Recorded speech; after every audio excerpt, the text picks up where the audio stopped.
Bueno, yo le puse un... se escucha, sí. Yo le puse un título indicativo, el sujeto del inconsciente y la represión. Es una formulación clásica. Lo que espero que no sea demasiado clásico el modo en que voy a intentar abordarlo. Porque ya la mención misma de la represión está tan gastada que finalmente hemos dejado de lado el hecho de que hay un conjunto de operaciones ya en la obra freudiana y más aún en la obra de Lacan de una extraordinaria complejidad, que plantea muchísimos problemas, pero muchísimos problemas, muchos de los cuales ni siquiera han sido expuestos de un modo mínimamente claro.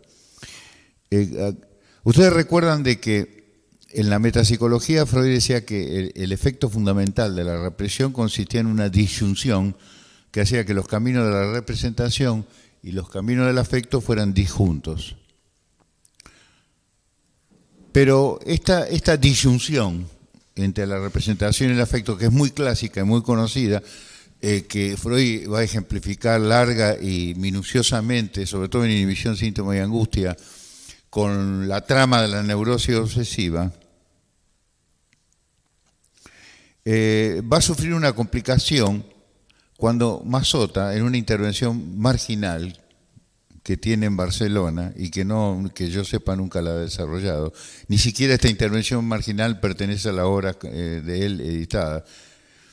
Hay un manuscrito que está dando vuelta por ahí, bueno, una copia dactilografiada, donde él dice algo que a mí siempre me pareció extraordinariamente interesante y de lo cual me he valido en varias oportunidades, que el efecto fundamental de la represión consiste en una disociación, una disyunción, de nuevo, entre la función escópica y la palabra. La función escópica y la palabra están en constante enlazo de entrecruzamiento, pero en algún punto no pueden reunirse en un conjunto único, siempre están disjuntos.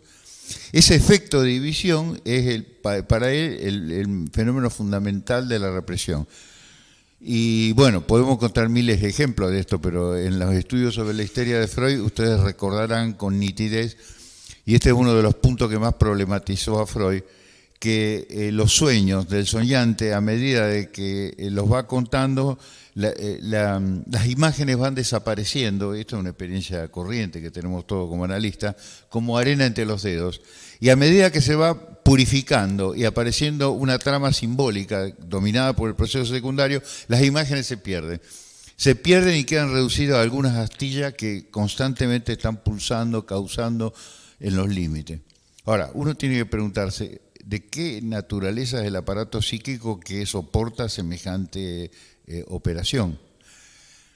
Este es un problema porque creo que la división que nosotros siempre proclamamos del sujeto suele estar mal planteado, porque planteamos la división del sujeto y luego la trama inconsciente, pero ¿cómo se vinculan las dos? Además, tengo la impresión de que cuando hablamos de la división del sujeto, lo único que estamos haciendo es sustancializarlo. Es más, yo creo que la falta de problematización sobre la noción del sujeto es producto de que hemos terminado por confundir al sujeto con el viejo ego. No decimos más ego, en todo caso lo descalificamos, pero suponemos todo lo clásicamente asignado al ego bajo el nombre del sujeto. El sujeto hace, el sujeto decide, el sujeto opera. ¿Cuáles son las condiciones para que un sujeto haga, opere, etcétera? Esto es un problema que el psicoanálisis mismo lo ha marginado, al punto tal que cuando Lacan escribe la ética del psicoanálisis uno tendría que preguntarse, pero ¿cómo hablar de una ética si el sujeto es nada más que un elemento representado por un significante para otro? Acá hay todo un problema. Entonces vuelvo a la primera parte, el sujeto del inconsciente y la represión. La represión nos plantea muchos problemas, pero el primer problema que plantea la noción de represión es cómo adjuntamos sujeto e inconsciente. Estamos tan acostumbrados a manejar este sintagma automatizado que ni nos damos cuenta que hemos yuxtapuesto una especie de monstruo, porque sujeto no es un término freudiano, ni podría serlo. La noción de sujeto no es una noción freudiana. A ver, la noción de sujeto aparece en Lacan a partir de la promoción del discurso y de la división irreductible entre enunciado y enunciación, de tal modo que en el enunciado la enunciación solo puede aparecer bajo la forma de lo entredicho, es decir, de lo que está prohibido estructuralmente de ser dicho.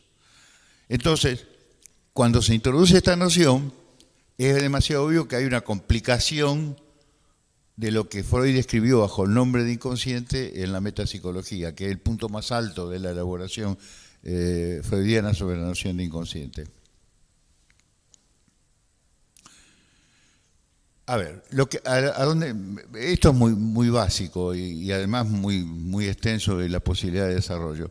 Lo que quiero decir es que si no le damos un lugar que sea algo más que un lugar meramente nominal al sujeto, algo de la estructura del inconsciente la vamos a perder. Y no solo vamos a perder esto, sino que vamos a perder el vínculo con el otro. Porque uno dice, el otro, ¿qué es el inconsciente? El discurso del otro, pero no es el otro. Es decir, hay un espaciamiento entre sujeto, inconsciente y otro que tenemos que llevar adelante, ¿no?, para poder pensar. Y yo creo que ahí aparece algo de tantas veces que se ha hablado de la lógica de Lacan. Yo creo que es un mal chiste, no hay lógica en Lacan, al menos en el sentido de lógica formal.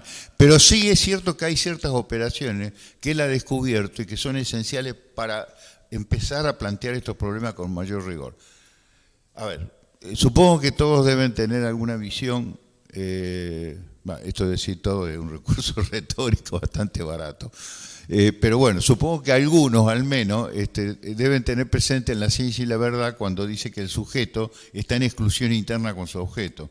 Fíjense, no solo hay una disimetría total entre sujeto y objeto, sino que se dice que el sujeto está incluido como excluido, está incluido como excluido, pero está incluido como excluido.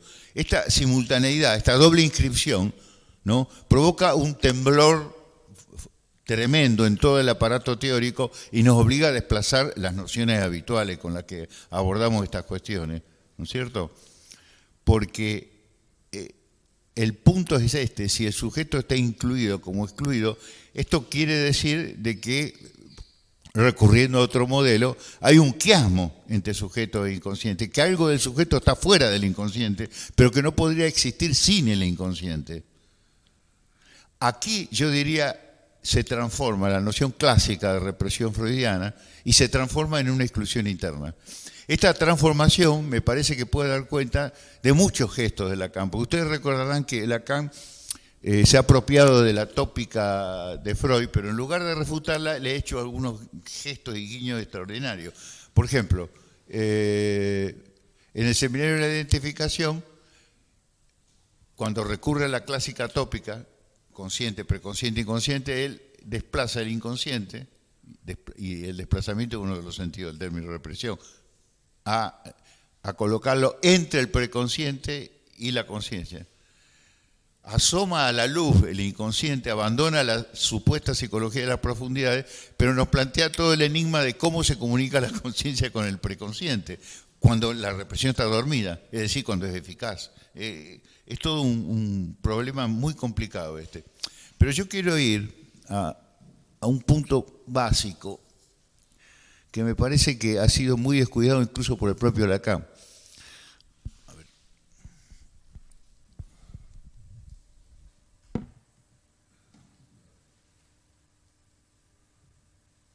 En el seminario 11.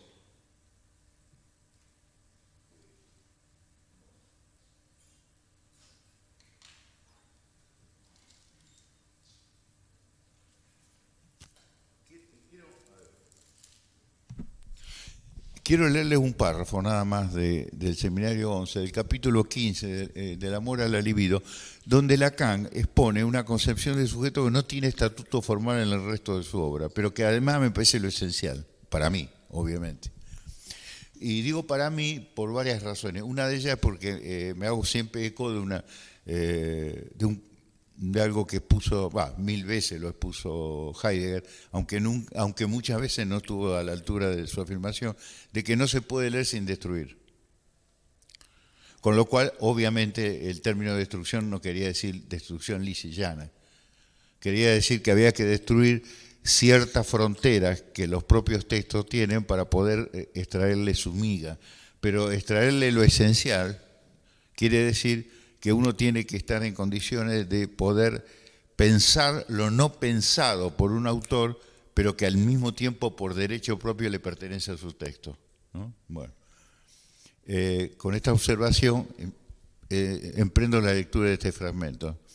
Es muy breve, de la segunda parte del Amor al libido. De paso, quiero decirles que Lacan, la concepción de la alienación, que es la que está presente en el Seminario 11, la reemplaza en el Seminario 14 por una especie de amplificación, pero al mismo tiempo de simplificación, que yo creo que es una regresión teórica. Mi impresión es que se encontró con una formulación que no pudo desarrollar y en el Seminario 15 embrolló todo. Perdón, no en el 15, en el 14. Por eso, la lógica del fantasma yo me he cansado de enseñarla hasta que en algún momento dije, bueno, este texto es maravilloso a condición que lo destripemos por completo, porque Lacan está totalmente atravesado por 1000 contradicciones que no resuelve, pero bueno, es un problema para otro momento. El fragmento que quería leerles es este. Por el efecto de la palabra, el sujeto se realiza cada vez más en el otro, pero con ello solo persigue una mitad de sí mismo. Fíjense la dialectización que hace este párrafo del Seminario 14. A medida que se realiza más en el otro, hay algo de sí mismo que va perdiendo y al mismo tiempo se realiza. Es decir, acá funciona una lógica muy particular donde la exclusión de lo que está incluido como excluido produce estos efectos. Y sigue diciendo, irá encontrando su deseo cada vez más dividido, pulverizado en la cernida metonimia de la palabra. Ese es exactamente el estatuto del deseo, que nosotros lo hemos simplificado del peor modo posible, porque el deseo solo subsiste así, como dividido y más, pulverizado. Hay que hacerse cargo de esta metáfora de la pulverización y no plantear el deseo como si fuera un elemento sustancial entre tantos otros. Porque así, digamos, diciendo de que lo esencial del sujeto es el deseo, cosa que es falsa, absolutamente falsa, no hacemos más que introducir al psicoanálisis en una tradición muy antigua y mucho más rica que esa pavada. Y sigue diciendo Lacan, el efecto del lenguaje está incesantemente mezclado con algo que constituye el telón de fondo de la experiencia analítica. Ojo, el telón de fondo de la experiencia analítica. Estoy hablando yo también, y de esto quiero hablar de la experiencia analítica. El sujeto solo es sujeto por su sujeción al campo del otro. Esta frase es clásica. Es el orden, pertenece al orden clásico de la determinación. Pero sigue diciendo. El sujeto proviene de su sujeción sincrónica, es decir, simultánea, en ese campo del otro. Observen, en ese campo del otro. El otro tiene otros campos. De eso, si queda tiempo, voy a hablar. Por ello, la traducción no me gusta del todo, pero la voy a leer.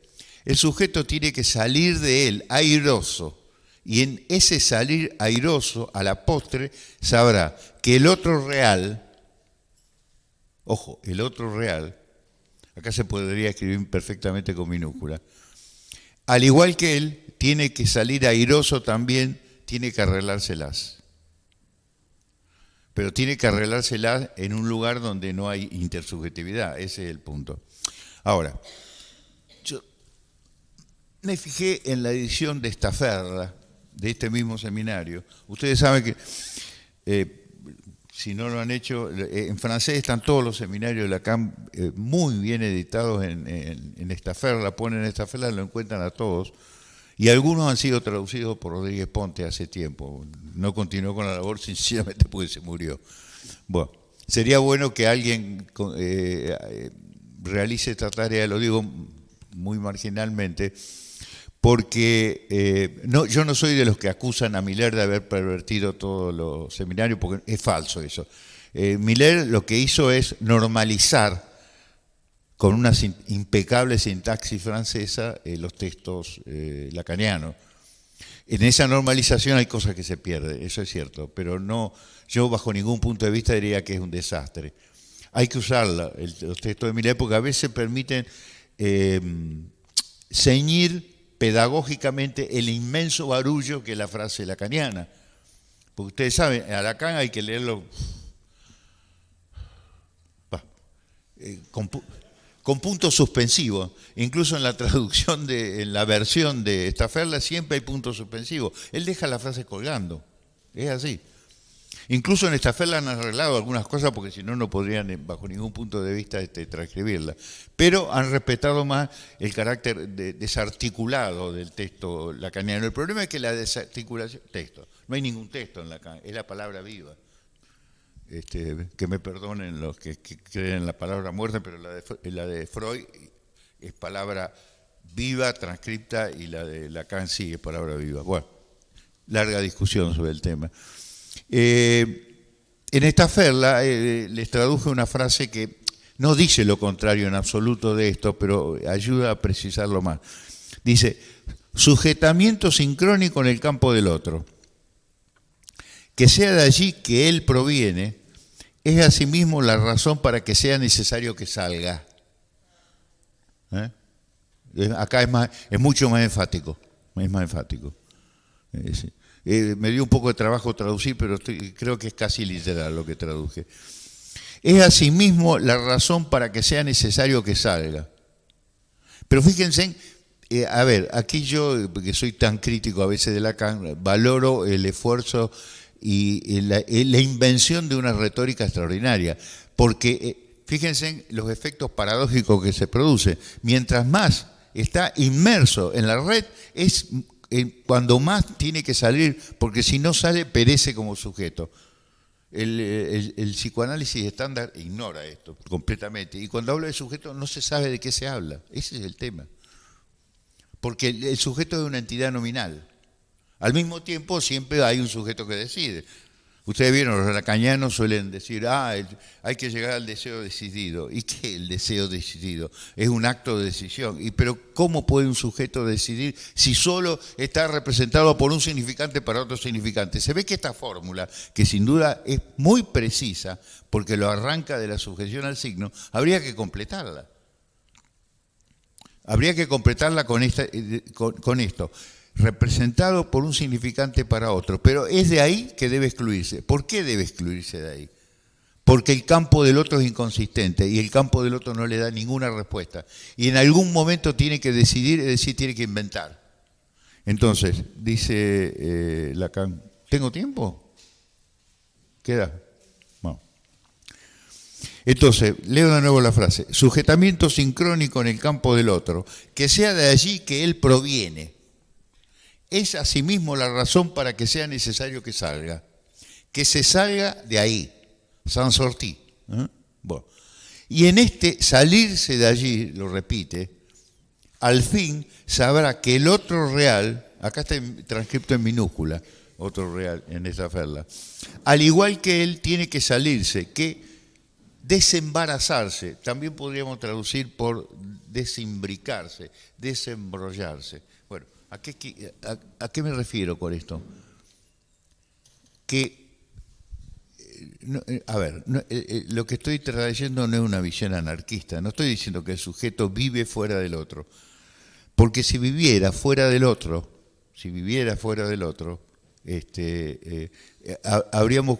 lo habríamos convertido en una especie de superego, pero superego en el sentido de un ego elevado a la enésima potencia, no un superego en el sentido freudiano. Y lo habríamos sustancializado, no. Se incluye porque todos los recursos de él provienen del sistema sincrónico. Todo lo suyo proviene de la ley, pero como la ley es inconsistente, solo puede acatar la ley en la medida que invente. Tiene que inventar ahí donde están los agujeros de la ley. Ese es el lugar por excelencia del sujeto. Si ustedes quieren, podemos emplear el término libertad, término que suele repugnar a la tradición, pero bueno, de todos modos, yo lo empleo al término, porque ese poco de libertad de que goza el sujeto está presente allí, en esa maniobra. Pero ahí podemos leer la función de la represión como exclusión interna que obliga al sujeto, lo constriñe a salirse de allí. Por eso, todas las disquisiciones un poco estúpidas que hay sobre la noción de significante, no voy a entrar en la discusión, y yo creo que Lacan formuló 1000 veces y muy mal la noción de significante, aunque las intuiciones son muy buenas. El significante no es liberador, el significante también mata. Hay algo mortificante en el significante, lo voy a decir de otro modo. dejo el término significante y acudo al término viejo. Hay algo mortificante en la palabra del otro, y de esa mortificación no se puede separar los elementos que le permiten salir de la mortificación, pero para eso tiene que inventar. Este es el punto, ¿no? Ese es el punto de la ambigüedad que yace en la estructuración del inconsciente. Y agrego, para no abundar tanto, una cosa más. Cuando hablamos del otro, no sumemos el otro en el campo del inconsciente, o al revés, el inconsciente en el campo del otro, porque vamos a terminar en la trampa de los círculos concéntricos. El gran otro, el inconsciente y adentro el sujeto. Esta es una trampa, evidentemente todos lo sabemos, pero se cae con muchísima facilidad porque hay una inercia estandarizada, automatizada en esa dirección. El otro es el lugar de origen del inconsciente, pero el inconsciente no se reduce al otro ni el otro al inconsciente. Hay un vínculo a la vez de sustracción y de exceso, de uno y otro, y ahí hay que pensarlo en toda la extrema complejidad que tiene, por una razón que me parece totalmente válida. El otro tiene varias caras. Tanto invocar al otro con mayúscula, no basta de escribir la O mayúscula a diferencia de la O minúscula, porque no es un campo homogéneo. ¿No?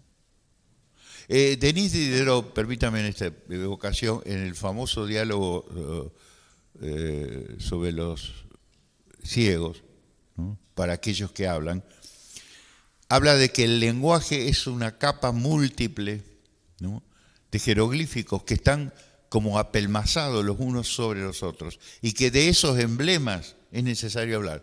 De esa noción, Diderot, que era un hombre extraordinariamente brillante, extrae la noción de poesía. Pero lo que me parece muy interesante es que hay un campo del otro que es el campo de jeroglífico. Algo de esto Lacan trabajó aventurándose en un terreno que no frecuentó demasiado después, en varios textos, en Literater sobre todo, pero también en el Seminario de la Identificación, que es todo un giro, como dicen los epistemólogos clásicos, una ruptura epistemológica, palabra estúpida. Bueno, pero usémosla porque corre. Pero, claro, hay una parte del otro que es jeroglífica y juega, jure iba a decir, miren qué lapso el mío, juega en torno a ver, hay una distinción que Lacan estabilizó recién en los últimos seminarios. Recuerdan que en el 20 pone del lado del sujeto el falo, del lado del otro la barra que lo divide al otro, la femme, la mujer tachada y el objeto A. Para simplificar muchísimo, algo que apenas lo digo, hay que tirarlo por la borda, hay que cuestionarlo, pero lo uso como entrada, de un lado lo real, del otro lado lo simbólico. Es falso lo que digo, pero es para ubicarnos.